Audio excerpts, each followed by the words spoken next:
계속해서 8장의 절차 규정 스마트세법 60페이지입니다. 이 절차 규정은 2차 목적으로 나올 거는 예를 들어서 8.1의 신고납부 절차 이런 건 시험에 나올 수가 없고요. 아니면 나와봐야 아주 쉽게 나오고 옆에 있는 61페이지 2점의 대리납부도 마찬가지입니다.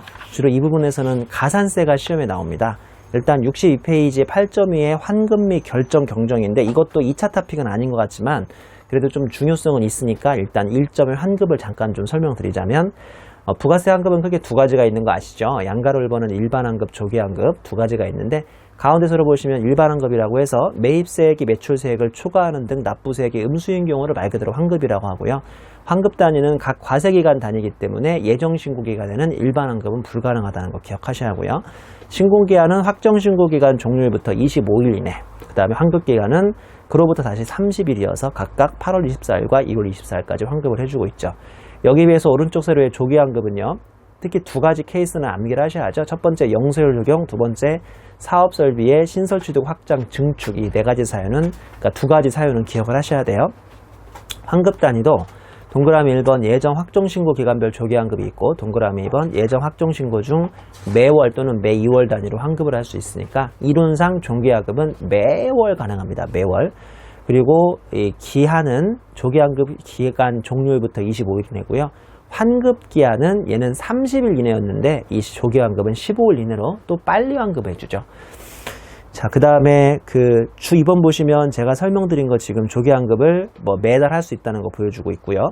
주 3번, 요게 중요합니다. 주 3번, 요게 함정으로 많이 나옵니다. 주 3번, 조기 환급의 계산 단위라고 해서 조기 환급은 영세율 조기 환급, 시설 투자 조기 환급, 국내 공급 환급을 별도로 구분하지 않습니다. 별도로 구분하지 않는데 그 이유를 이렇게 생각하시면 기억이 좀 오래 가는데 부가세는 사업자 단위로 하는 게 아니라 사업장 단위로 하기 때문에 이걸 조심하셔야죠. 사업자 단위로 하는 게 아니라 사업장당이니까 같은 사업장 안에 있는 것은 다 한 번에 받을 수 있다는 뜻이에요. 이 사례를 보시면요. 예를 들어서 인천사업장에 수출사업부하고 내수사업부가 있대요. 인천사업장에서 물건을 만들어서 일부는 수출하고 일부는 내수, 국내에 쓰는 거예요. 그럴 때 일기 예정신고 시 조기 환급 대상은 보시면 수출사업부는 매출세액이 0이죠. 영세율이니까. 그리고 매입세액은 8억이어서 마이너스 8억 나왔어요. 내수사업부, 큰일 났네. 내수사업부는 매출액이 5억이고 매입액이 6억이에요. 그러니까 수출사업부는 마이너스 난 게 당연히 조기환급이 되죠. 왜냐면 수출사업부는 매출세액이 0이니까. 근데 얘가 올해 내수사업부가 좀 망한 거예요. 한마디로. 왜냐면 매출세액이 5억인데 매입세액이 6억이어서 마이너스 1억이 나왔죠. 자, 조기환급, 환급은 수출사업부만 됩니까? 내수사업부가 됩니까? 원래는 조기환급의 사유는 영세율 적용받거나 아니면 사업설비의 신설취득 증축 확장이니까 내수사업부는 안 돼야죠. 그러니까 조기환급은 마이너스 8억만 돼야 합니다. 일 줄 알았는데 다음 페이지 화살표 좀 보실래요? 조기환급은 영세율 설비투자에만 가능하므로 원칙은 8억에 대해서만 조기환급이 가능한데요. 조기환급의 계산 단위가 사업장별이니까 이 사업장이 어디였어요? 인천사업장이었어요? 그러면 인천사업장 전체에 대해서 조기환급을 받을 수 있는 거죠. 내수사업부도 조기환급을 같이 적용받는 혜택이 있다. 그래서 결국은 총 9억이 환급이 됩니다. 상당히 독특한 규정이죠. 그러니까 여기 함정으로 나올 수 있으니까 잘 한번 파악해 보시고요. 자, 3-65페이지의 가산세입니다. 가산세. 가산세 보시면 양가로 1번에 부가세법상 가산세가 있는데 양가로 1번에 미등록 가산세죠. 미등록 가산세 1%. 일단 제가 프로부터 얘기하죠. 퍼센트부터. 미등록 가산세 1%, 타임명의 등록 가산세 1%, 세금계산서 불성실 가산세는 1, 2, 3, 4, 5번에 5대 중죄 암기, 5대 중죄 암기, 이 5대 중죄는 2%, 그 다음에 6번, 7번에 일반적인 경우는 1%, 양가로 4번에 전자세금계산서 발급 명세라는 걸 미전송하면요.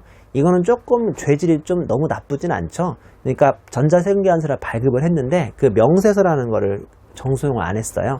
현실적으로 우리 실무에서는 전자세금계산서 발급 프로그램이 있어요. 뭐 이세로나 뭐 몇 가지 프로그램이 있는데 그런 데에서 전자세금계산서를 발급을 딱 하면요. 알아서 그 내용인 명세라는 게 국세청 전산 서버에 보통 다음날 새벽까지는 다 보고가 되고 있죠.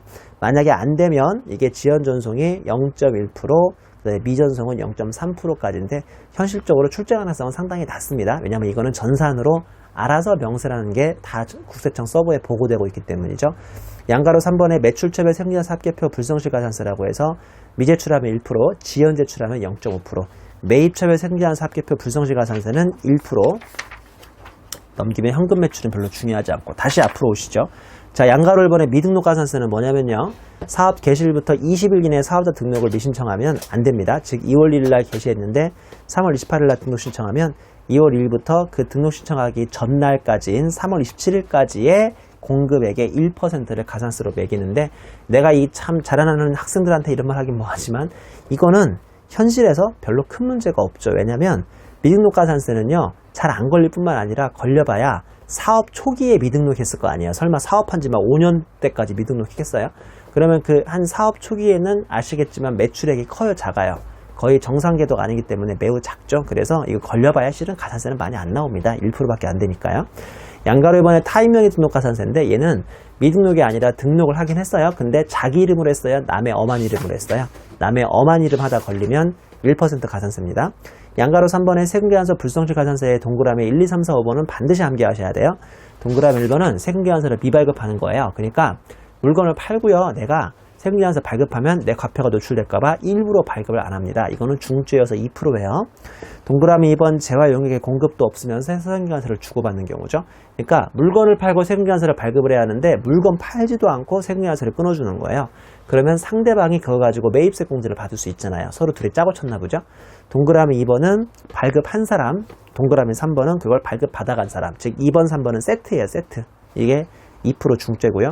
동그라미 4번 타인 명의로 세금계산서를 발급하거나 동그라미 5번 타인 명의로 세금계산서를 발급받은 경우입니다. 그러니까 이거는 2번, 3번은 물건도 주고받지 않고 소위 가라 세금계산서라고 하는데 가짜로 세금계산서를 주고받은 경우, 4번은 엄한 사람 이름으로 발급하거나 5번은 엄한 사람 이름으로 발급받아간 경우 역시나 다 중죄니까 2%에 해당합니다.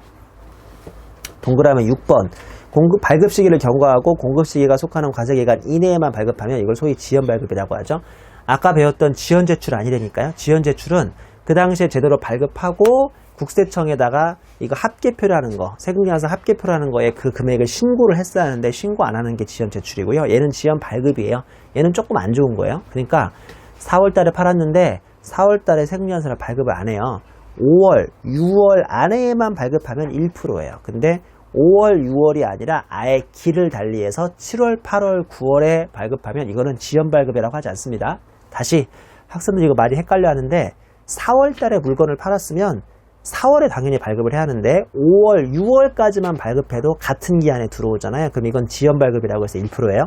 그게 아니라 4월 달에 물건 팔고 5월, 6월까지 같은 기회 안 끊고 7월이나 8월에 끊어버리면 이거는 소위 미발급이라고 합니다. 그래서 동그라미 1번에 있는 것처럼 2% 가산세입니다. 다시 정리합니다. 오늘 팔았으면 오늘 발급하세요. 만약에 오늘 발급 못하면 이번 기까지라도 발급을 하세요. 가산세는 몇 프로죠? 1%인데요. 이번 기를 넘어가 버리면 소위 다음 기가 되고요. 그거는 우리가 미발급이라고 해서 2%입니다. 이거 모르시는 분은 많으니까 잘 정리하셔야 돼요. 양가로 4번은 아까 설명했죠? 전자세금계산서 발급명세라고 국세청에 보고되는 게 있는데 그게 다음 달 11일까지면 0.1%, 다음 달 11일이 지나버리면 과세기간 말에 다음 달 11일까지니까 7월 11일까지면 지연전송, 7월 11일이 넘어버리면 아예 미전송이어서 0.3%. 양가로 5번에 매출초별 세금계산서 합계표라고 A4에 제가 신고하라고 그랬잖아요. A4에다가 매출금액 신고해야 하는데 그거 미제출하면 1%, 부실기재도 1%, 그 다음에 예정 때 냈어야 하는데 확정 때 내면 지연제출이라고 해서 0.5%. 매입처별 합계표 A4는 그냥 언제나 1% 이렇게 해서 기억하시면 큰 문제가 없고요. 다음 페이지 66페이지 양가로 이번에 가산세 중복 적용 배제도 한 번 정도는 기억하셔야 하는데 가산세는 부가세 가산세는 하나만 잘못하면 두 개, 세 개가 중복해서 나올 수가 있어요.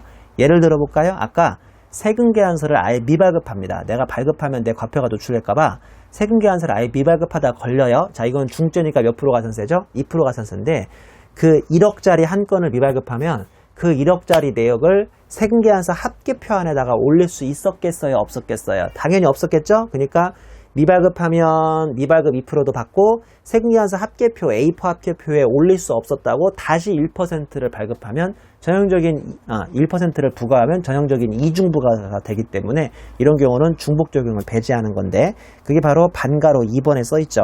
세금계산서 불성실 가산세 중 1번부터 5번까지 해당하는 5대 중죄는 동그라미 1번 미등록 타인명의 등록 가산세 2중 적용하지 않고요. 동그라미 2번 매출처별 매입처별 세금계산서 합계표도 2중 적용하지 않으니까 기억해 보시기 바랍니다. 자, 우리 문제 좀 풀어보죠. 문제 풀어보면 페이지 314페이지의 1번 문제, 가산세 1번 문제입니다. 공인회계사인 전홍혜계 씨는 2015년 7월 20일에 주 레드산업에서 작성한 2015년 1기 부가세 확정신고서를 검토하던 중 다음 사항을 발견하였다. 발견 사항에 근거하여 요구사항에 답하시오. 단 다음 사항에 포함된 오류는 회사 직원의 세법 지식 부족으로 발생한 사항이며 조세표를 위한 고의적인 누락은 아니다라고 되어 있죠.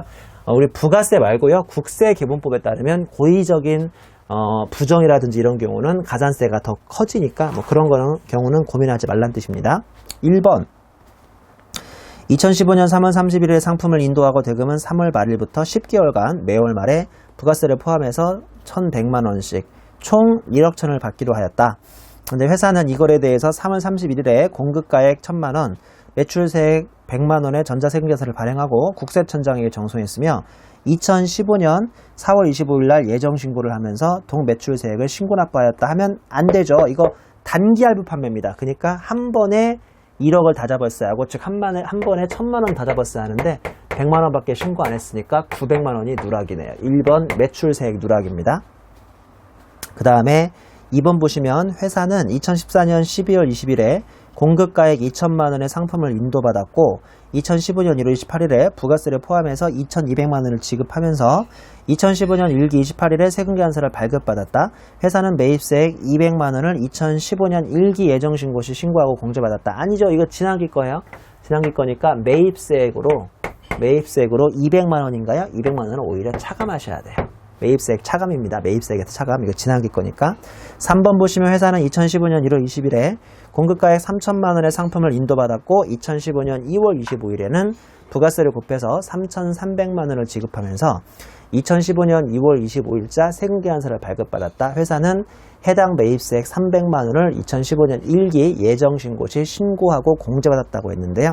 이거는 세금계산서를 같은 과세기간에 지연수취했기 때문에 가산세만 있을 뿐이지 매출세액에다 매입세액 본세에서 플러스만 하나 할 필요는 없는 거죠. 다시 말씀드리지만 이런 거는 지연해서 수취했기 때문에 가산세는 없습니다. 지연 수취는.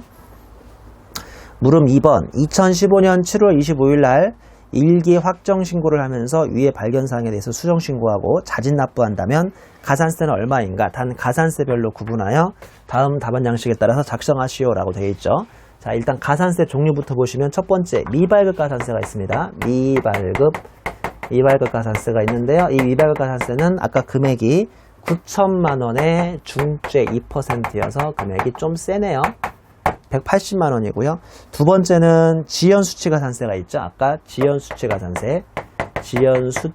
가산세가 금액이 얼마였습니까? 금액이 3천만원이었나요? 이거는 1%의 지연수취 가산세가 있으니까 30만원이 금액이 되겠고요.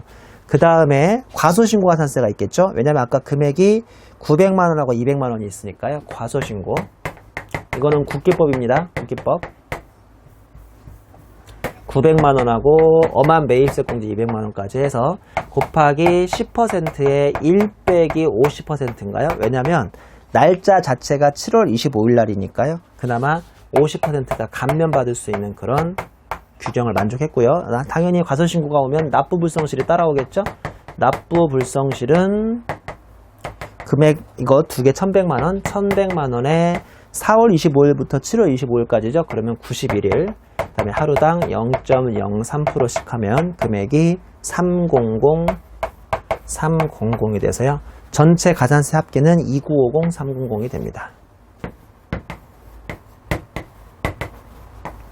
자, 가산세 문제는 지금 대표적인 문제 하나만 풀었습니다. 부가세법상 가산세는 시험에 자주 출제되는 편인데요. 보시다시피 부가세법에만 있는 가산세도 중요하고 이렇게 신고불성실, 납부불성실까지 해서 문제가 출제될 수 있으니까 잘 정리하도록 하시죠. 계속해서 9장을 진행하도록 하겠습니다.